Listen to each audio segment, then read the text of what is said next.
Bem-vindos ao canal Audiobooks em PTBR. Se inscreva para fazer parte dessa comunidade. Torne-se membro e tenha acesso a benefícios exclusivos, como acesso antecipado aos vídeos. Dê um like nesse vídeo e comente o que achou. Muito obrigada e boa leitura. Livro Harry Potter e o Cálice de Fogo, lido por Camila Saboia. Capítulo 17. Os 4 campeões. Harry ficou sentado ali, consciente de que cada cabeça no salão principal se virara para ele. Sentia-se atordoado, entorpecido. Sem dúvida, estava sonhando. Não ouvira direito. Não houve aplausos. Um zunido, como o de abelhas enraivecidas, começou a encher o salão. Alguns estudantes ficaram em pé para ter uma visão melhor de Harry, sentado ali, imóvel, em sua cadeira. Na mesa principal, a professora Minerva se levantara e passara por Ludo Bagman e pelo professor Karkaroff para cochichar urgentemente com o professor Dumbledore, que inclinara a cabeça para ela, franzindo ligeiramente a testa. Harry se virou para Ron e Hermione, mas além, viu toda a longa mesa da Grifinória observando-o, boquiaberta. Eu não escrevi o meu nome, disse Harry, sem saber o que dizer. Vocês sabem que não. Os dois olharam para ele também, sem saber o que responder. Na mesa principal, o professor Dumbledore se aprumou, acenando a cabeça firmemente para a professora Minerva. Harry Potter, tornou ele a chamar. Harry, aqui se me faz o favor. Anda, murmurou Hermione, dando um leve empurrão em Harry. O garoto ficou em pé, pisou na barra das vestes e tropeçou brevemente. Saiu pelo espaço entre as mesas da Grifinória e da Lufa-Lufa. Teve a impressão de estar fazendo uma longuíssima caminhada. A mesa principal parecia não chegar mais perto, e ele sentia centenas de olhos fixos nele, como se cada um fosse um refletor. O zum-zum não parava de crescer. Depois do que lhe pareceu 1 hora, o garoto chegou diante de Dumbledore, sentindo fixos nele os olhares dos professores. Bom, pela porta, disse Dumbledore. O diretor não sorria. Harry passou pela mesa dos professores. Hagrid estava sentado bem no fim, mas não piscou para Harry, nem acenou, nem fez qualquer dos sinais habituais para cumprimentá-lo. Parecia inteiramente perplexo e olhou para Harry quando este passou, como os demais. O garoto passou pela porta e se viu em um aposento menor, com as paredes cobertas de retratos a óleo de bruxas e bruxos. Um belo fogo rugia na lareira bem à frente. Os rostos nos retratos se viraram para olhá-lo quando ele entrou. Surpreendeu uma bruxa encarquilhada passando rapidamente da moldura do próprio retrato para a moldura vizinha, que enquadrava um bruxo de bigode de morsa.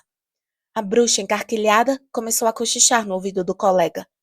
Victor Krum, Cedrico Diggory e Fleur Delacour estavam reunidos em torno da lareira.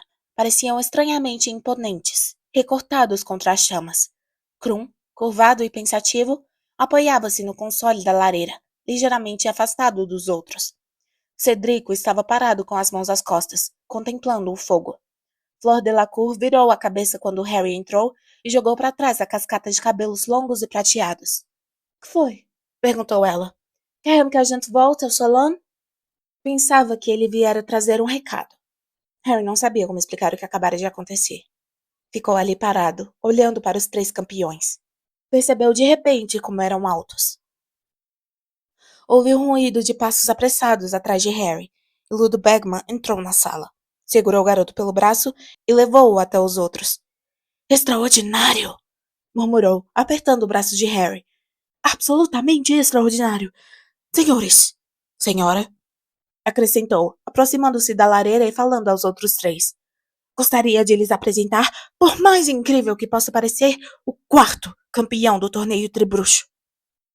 Victor Krum se empertigou. Seu rosto carrancudo nublou-se ao examinar Harry. Cedrico fez cara de estupefação. Olhou de Bagman para Harry e de volta, como se tivesse certeza de que ouvira mal o que o bruxo acabara de dizer. Fleur Delacour, porém, sacudiu os cabelos, sorriu e disse: Que cão de piada, Sr. Bagman. Piada? Repetiu Bagman, confuso. Não é não. O nome de Harry acaba de sair do cálice de fogo. As grossas sobrancelhas de Krum se contraíram ligeiramente. Cedrico continuou a parecer educadamente surpreso. Fleur franziu a testa. Mas, evidentemente, houve um engano, disse a Bagman com desdém. Ele não pode competir. É jovem demais. Bom, é surpreendente, concordou Bagman, esfregando o queixo liso e sorrindo para Harry. Mas, como sabem, o limite de idade só foi imposto este ano, como medida suplementar de precaução. E como o nome dele saiu do Cálice de Fogo, quero dizer, acho que a essa altura não podemos fugir à responsabilidade. Somos obrigados. Harry terá que se esforçar o máximo que... A porta às costas dele se abriu e um grande grupo de pessoas entrou. O professor Dumbledore, seguido de perto pelo Sr. Crouch, o professor Karkaroff, Madame Maxime, a professora McGonagall e o professor Snape. Harry ouviu o zum de centenas de estudantes do outro lado da parede, antes da professora McGonagall fechar a porta. Madame Maxime, chamou Fleur na mesma hora, indo ao encontro da sua diretora. Estão dizendo que esse garotinho vai competir também. Sob seu atordoamento e incredulidade, Harry sentiu uma crispação de raiva. Garotinho! Madame Maxime se empertigara até o limite de sua considerável altura. O cocoruto da bela cabeça roçou o lustre repleto de velas, e seu imenso peito coberto de cetim negro se estufou. Que significa isto, Dumbledore? Perguntou imperiosamente. Eu também gostaria de saber, Dumbledore, disse o professor Karkaroff. Em seu rosto havia um sorriso inflexível, e seus olhos azuis eram duas lascas de gelo. 2 campeões de Hogwarts. Não me lembro de ninguém ter me dito que a escola que sediasse o torneio poderia ter 2 campeões. Ou será que não li o regulamento com devida atenção? Ele deu um sorrisinho maldoso. É impossível! Exclamou Madame Maxime, cujas enormes mãos com numerosas e soberbas opalas descansavam no ombro de Fleur. Hogwarts não pode ter 2 campeões. Seria muito injusto. Tivemos a impressão de que sua linha etária deixaria de fora os competidores mais jovens, Dumbledore, disse Karkaroff, o sorriso inflexível ainda no rosto, embora seus olhos estivessem mais frios que nunca. Do contrário, teríamos naturalmente trazido uma seleção de candidatos mais ampla de nossas escolas. Não é culpa de ninguém, exceto de Potter, Karkaroff, falou Snape suavemente. Seus olhos negros brilharam de malícia. Não saia culpando Dumbledore pela determinação de Potter de desobedecer às regras. Ele não tem feito nada exceto transgredir limites desde que chegou aqui. Muito obrigado, Severo, disse Dumbledore com firmeza, e Snape se calou, embora seus olhos continuassem a brilhar maldosamente por trás da cortina de cabelos negros e oleosos. O professor Dumbledore olhou então para Harry, que o encarou, tentando perceber a expressão dos olhos do diretor por trás dos óculos de meia-lua. Você depositou seu nome no cálice de fogo, Harry? Perguntou Dumbledore calmamente. Não, respondeu Harry. Estava consciente de que todos o olhavam com atenção. Nas sombras, Snape fez um barulhinho impaciente de descrença. Você pediu a um estudante mais velho para depositá-lo no cálice de fogo para você? Tornou o diretor, sem dar atenção a Snape. Não, disse Harry com veemência. Ah, mas é claro que está mentindo! Exclamou Madame Maxime. Snape agora sacudia a cabeça, a boca crispada. Ele não poderia ter atravessado a linha etária, interpôs a professora Minerva energicamente. Tenho certeza de que todos concordamos nisso. Dumbledore deve ter se enganado ao traçar a linha, concluiu Madame Maxime, encolhendo os ombros. É claro que isso é possível, respondeu Dumbledore polidamente. Dumbledore, você sabe muito bem que não se enganou, exclamou a professora Minerva aborrecida. Francamente, que tolice! Harry não poderia ter cruzado a linha pessoalmente. E como o professor Dumbledore acredita que ele não convenceu um colega mais velho a fazer isso por ele, de certo, isso deveria bastar para todos nós. Ela lançou um olhar muito zangado ao professor Snape. Sr. Crouch, Sr. Bagman, começou Karkaroff, a voz mais uma vez untuosa. Os senhores são nossos, juízes objetivos. Certamente os senhores concordarão que isto é extremamente irregular. Bagman enxugou o rosto redondo e infantil com um lenço e olhou para o Sr. Crouch, que estava parado fora do círculo das chamas da lareira, o rosto semi-oculto pelas sombras. Parecia um pouco sobrenatural. A obscuridade fazia-o parecer muito mais velho, emprestando-lhe quase uma aparência de caveira. Quando falou, porém, foi em seu tom habitualmente seco. Devemos obedecer ao regulamento e o regulamento diz claramente que as pessoas cujos nomes saírem do Cálice de Fogo devem competir no torneio. Bom, Bartô conhece os regulamentos de trás para frente, disse Bagman sorrindo, e se voltou para Karkaroff e Madame Maxime, como se o assunto estivesse definitivamente encerrado. Eu insisto em tornar a submeter os nomes do restante dos meus alunos, disse Karkaroff. Ele agora deixara de lado o seu tom untuoso e o sorriso. Seu rosto tinha uma expressão realmente feia. Vocês prepararão novamente o Cálice de Fogo e continuaremos a depositar nomes até cada escola ter 2 campeões. Seria o justo, Dumbledore. Mas, Karkaroff, a coisa não funciona assim, comentou Bagman. O Cálice de Fogo se apagou e não voltará a arder até o início do próximo torneio, no qual Durmstrang com certeza não irá competir, explodiu Karkaroff. Depois de tantas reuniões e negociações e tantos compromissos, eu não esperava que acontecesse uma coisa desta natureza. Tenho até vontade de me retirar agora mesmo. Uma ameaça inútil, Karkaroff! Rosnou uma voz próxima à porta. Você não pode abandonar o seu campeão agora. Ele tem que competir. Todos têm que competir. Um ato contratual mágico, conforme disse Dumbledore. Conveniente, não é mesmo? Moody acabara de entrar na sala. Encaminhou-se mancando até a lareira, e a cada passo que dava, ouvia-se uma batidinha. Conveniente? Perguntou Karkaroff. Receio não estar entendendo, Moody. Harry percebeu que o bruxo tentava parecer desdenhoso, como se não valesse a pena dar atenção ao que Moody dissera, mas suas mãos o traíam, tinham se fechado em punhos. Não mesmo? Perguntou Moody em voz alta. É muito simples, Karkaroff.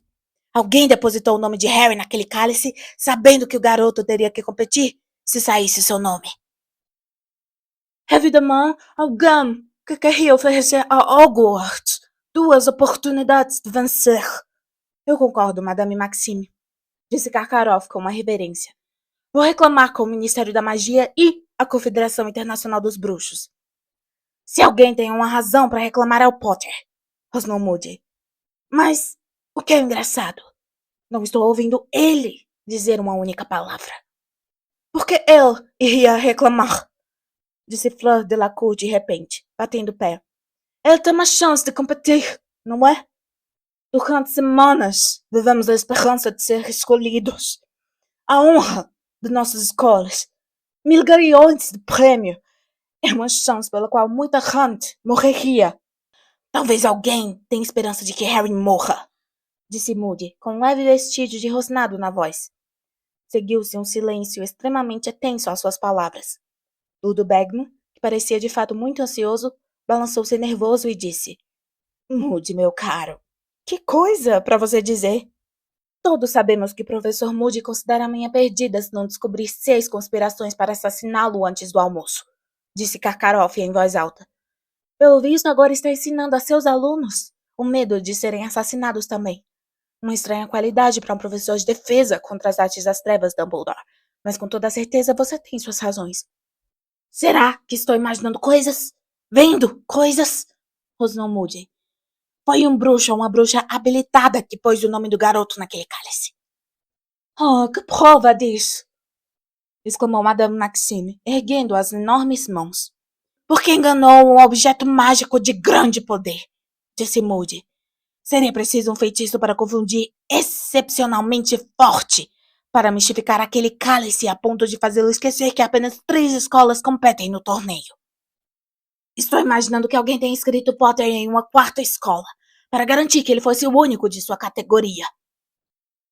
Você parece ter pensado muito no assunto, disse Karkaroff com frieza.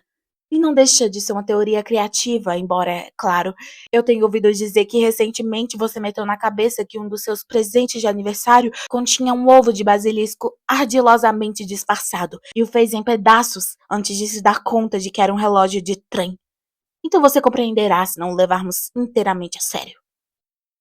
Há pessoas que usam ocasiões inocentes sem proveito próprio, retrucou Moody em tom ameaçador. É o meu trabalho pensar como os bruxos das trevas pensariam, Karkaroff. Como você deve se lembrar. Alastor, exclamou Dumbledore em tom de aviso. Harry se perguntou por um momento com quem ele estaria falando, mas logo percebeu que Olho Tonto não poderia ser o nome verdadeiro de Moody. Este se calou, embora ainda observasse Karkaroff com satisfação. O rosto de Karkaroff estava em brasa. Como foi que essa situação surgiu? Não sabemos, disse Dumbledore, dirigindo-se às pessoas reunidas na sala. Parece-me, no entanto, que não temos alternativa alguma, se não aceitá-la. Os dois, Cedrico e Harry, foram escolhidos para competir no torneio, e portanto é o que farão. Ah, mas Dumbledore... Minha cara Madame Maxime, se a senhora tiver uma alternativa, ficarei encantado em ouvi-la. Dumbledore aguardou, mas Madame Maxime não disse nada. Apenas o fitou de cara amarrada. E não foi a única tampouco. Snape parecia furioso. Karkaroff, lívido. Bagman, porém, parecia bastante excitado. Bom, vamos agilizar isso então, disse esfregando as mãos e sorrindo para os presentes. Temos que dar nossas instruções aos campeões, não é mesmo? Bartô, quer fazer as honras da casa? O Sr. Crouch pareceu despertar de um profundo devaneio. Concordou. Instruções. A primeira tarefa. Encaminhou-se então para a claridade das chamas. De perto, Harry achou que ele parecia estar passando mal. Havia sombras escuras sob seus olhos, e sua pele enrugada tinha uma aparência frágil que lembrava papel. Traços que não estavam ali durante a Copa Mundial de Quadribol. A primeira tarefa destina-se a testar o arrojo dos campeões, disse ele a Harry, Cedrico, Fleur e Krum. Por isso não vamos lhes dizer qual é. A coragem diante do desconhecido é uma qualidade importante em um bruxo. Muito importante. A primeira tarefa terá lugar em 24 de novembro, perante os demais estudantes e a banca de juízes. É proibido aos campeões pedirem aos seus professores ou aceitarem deles ajuda de qualquer tipo para realizar as tarefas do torneio. Os campeões enfrentarão o primeiro desafio armados apenas de varinhas. Receberão informações sobre a segunda tarefa quando a primeira estiver concluída. Por força da natureza árdua e demorada do torneio, os campeões estão dispensados dos exames do fim do ano letivo. O Sr. Crouch virou-se para encarar Dumbledore. Acho que é isso, não é, Alvo? Acho que sim, respondeu Dumbledore, que observava o Sr. Crouch com uma leve preocupação. Você tem certeza de que não quer pernoitar em Hogwarts, Bartô? Não, Dumbledore. Preciso voltar ao ministério. Estamos passando um momento muito movimentado e muito difícil. Deixei o jovem Weatherby responsável pelo departamento. Muito entusiasmo. Pouquinho demais, para falar a verdade. Você vai pelo menos tomar um drink antes de partir? Convidou Dumbledore. Vamos, Bartô, eu vou ficar, disse Bagman animado. As coisas estão acontecendo em Hogwarts agora, sabe? Tá muito mais excitante aqui do que no escritório. Acho que não, Ludo, respondeu Crouch, com um toque de sua antiga impaciência. Professor Karkaroff, Madame Maxime, um último drink antes de nos recolhermos? Perguntou Dumbledore. Mas Madame Maxime já passara um braço pelos ombros de Fleur e a conduzia rapidamente para fora da sala. Harry ouviu as duas conversarem muito depressa em francês, ao atravessarem o salão principal. Karkaroff fez sinal para Krum, e eles, também agitados, saíram em silêncio. Harry, Cedrico, sugiro que vocês vão se deitar, disse Dumbledore, sorrindo para os dois. Tenho certeza de que Grifinória e Lufa-Lufa estão aguardando vocês para comemorar, e seria uma pena privar seus colegas desta excelente desculpa para fazerem muito barulho e confusão. Harry olhou para Cedrico, que concordou com a cabeça, e juntos saíram da sala. O salão principal agora estava deserto. As velas já estavam pequenas, dando aos sorrisos serrilhados nas abóboras um ar misterioso e bruxuleante. Então, disse Cedrico com um sorriso, vamos jogar um contra o outro novamente. Acho que sim, respondeu Harry. Na realidade, não conseguia pensar no que dizer.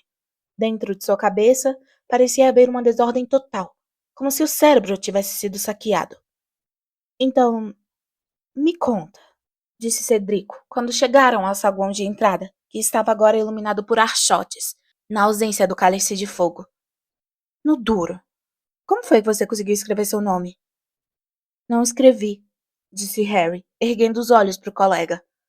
Não pus meu nome lá. Fala a verdade. Ah, tá, respondeu Cedrico. Harry percebeu que Cedrico não acreditara nele. Bom, a gente se vê então. Em vez de subir a escadaria de mármore, Cedrico rumou para a porta à direita. Harry ficou parado, escutando-o descer os degraus de pedra. Depois, lentamente, começou a subir os de mármore. Será que mais alguém, além de Ron e Hermione, acreditaria nele? Ou iriam todos pensar que se inscrevera no torneio? Contudo, como é que alguém podia pensar uma coisa dessas quando ele ia enfrentar competidores que tinham mais 3 anos de educação mágica? Quando ia enfrentar tarefas que não somente pareciam perigosas, mas que deveriam ser executadas diante de centenas de pessoas? Ele pensara nisso. Devaneara sobre isso. Mas fora brincadeirinha, a verdade. Uma espécie de sonho descomprometido. Jamais considerara seriamente se inscrever. Verdade. Mas alguém considerara isso. Alguém quisera vê-lo no torneio. E tomara providências para tanto. Por quê? Para ele fazer um bom gosto? Tinha a impressão que não. Para vê-lo fazer papel de bobo? Bom, provavelmente ia ter o seu desejo satisfeito. Mas, para vê-lo morto? Moody estaria agindo com a sua paranoia habitual? Alguém não poderia ter posto o nome de Harry no cálice de fogo de brincadeira, para pregar uma peça? Será que alguém queria realmente vê-lo morto? Essa pergunta Harry podia responder na hora. Sim, alguém queria vê-lo morto. Alguém queria vê-lo morto desde que tinha 1 ano de idade. Lord Voldemort. Mas como é que o bruxo conseguira providenciar para que o nome de Harry fosse posto no cálice de fogo? Estava supostamente muito longe, em algum país distante, escondido, sozinho, fraco e impotente. No entanto, naquele sonho que tivera, pouco antes de acordar com a cicatriz doendo, Voldemort não estava sozinho. Estava falando com Rabicho, conspirando para matar Harry. Harry levou um choque ao se descobrir já diante da mulher gorda. Mal reparara aonde os seus pés o levavam. Foi também uma surpresa ver que ela não estava sozinha na moldura. A bruxa encarquilhada, que passara para o quadro vizinho quando ele fora se reunir aos campeões na sala embaixo, agora estava sentada toda cheia de si, ao lado da mulher gorda. Devia ter corrido pelos forros de todos os quadros de 7 escadas para chegar ali antes dele. As duas, ela e a mulher gorda, o miravam com maior interesse. Ora, muito bem, disse a mulher gorda. Violeta acaba de me contar tudo. Então, quem foi afinal escolhido para campeão da escola? Asnice. Harris, disse Harris em emoção. Certamente não é, protestou a bruxa pálida, indignada. Não vi a senha, explicou a mulher gorda para acalmá-la, e rodou nas dobradiças para deixar Harry entrar na sala comunal. O estardalhaço que feriu os ouvidos de Harry quando o retrato girou quase o derrubou de costas. A primeira coisa que teve consciência foi que estava sendo arrastado para dentro da sala por uns 12 pares de mãos, diante dos alunos da Grifinória em peso, que gritavam, aplaudiam e assobiavam. Devia ter nos avisado de que tinha se inscrito, berrou Fred. Parecia meio aborrecido e meio impressionado. Como foi que você fez isso sem ficar barbudo? Genial! Rugiu Jorge. Não fiz, disse Harry. Não sei como foi que... Mas Angelina agora se atirava em cima dele. Se não pode ser eu, pelo menos foi alguém da Grifinória. Você vai poder dar o trocão Diggory por aquela última partida de quadribol, Harry! Gritou a voz fina de Kate Bell, outra artilheira da Grifinória. Temos comida, Harry. Vem comer alguma coisa. Não tô com fome. Comi bastante no banquete. Mas ninguém quis ouvir falar de sua falta de apetite. Ninguém quis saber que ele não pusera o nome no cálice de fogo. Ninguém parecia ter notado que ele não estava com a menor disposição de comemorar. Lino Jordan desencavara uma bandeira da Grifinória em algum lugar e insistia em enrolá-la em Harry, como uma capa. Harry não conseguiu fugir. Sempre que tentava escapulir até a escada dos dormitórios, os colegas à sua volta cerravam fileiras e o forçavam a aceitar mais uma cerveja amanteigada, metendo salgadinhos e amendoins nas mãos dele. Todos queriam saber como é que ele fizera aquilo, como ludibriara a linha etária de Dumbledore e conseguira depositar o nome no cálice de fogo. Não fui eu, repetia ele sem parar. Não sei como foi que aconteceu. Mas pela pouca atenção que os colegas lhe davam, os protestos do garoto não faziam a menor diferença. Tô cansado! Berrou ele, finalmente, depois de quase meia hora. Não, é sério, Jorge, eu vou me deitar.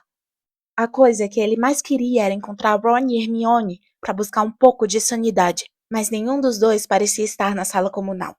Insistindo que precisava dormir e quase achatando os irmãozinhos Creevy quando tentaram desviá-lo ao pé da escada, Harry conseguiu se livrar de todo mundo e subiu para o dormitório o mais depressa que pôde.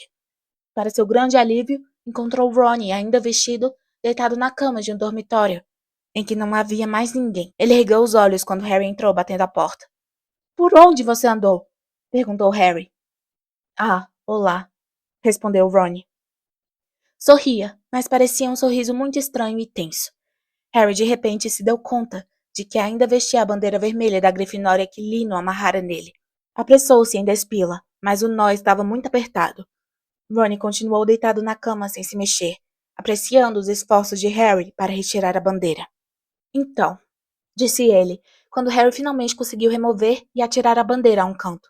Meus parabéns. O que é que você quer dizer com meus parabéns? Perguntou Harry, encarando-o. Decididamente havia alguma coisa esquisita no jeito com que Ron sorria. Parecia mais um esgar. Bom, ninguém mais conseguiu atravessar a linha etária. Nem mesmo Fred e George. Que foi que você usou? A capa da invisibilidade? A capa da invisibilidade não teria me ajudado a atravessar aquela linha, disse Harry lentamente. Ah, certo. Achei que você teria me contado se fosse a capa. Porque ela poderia cobrir nós dois, não é mesmo? Mas você encontrou outro jeito, não foi? Escuta aqui.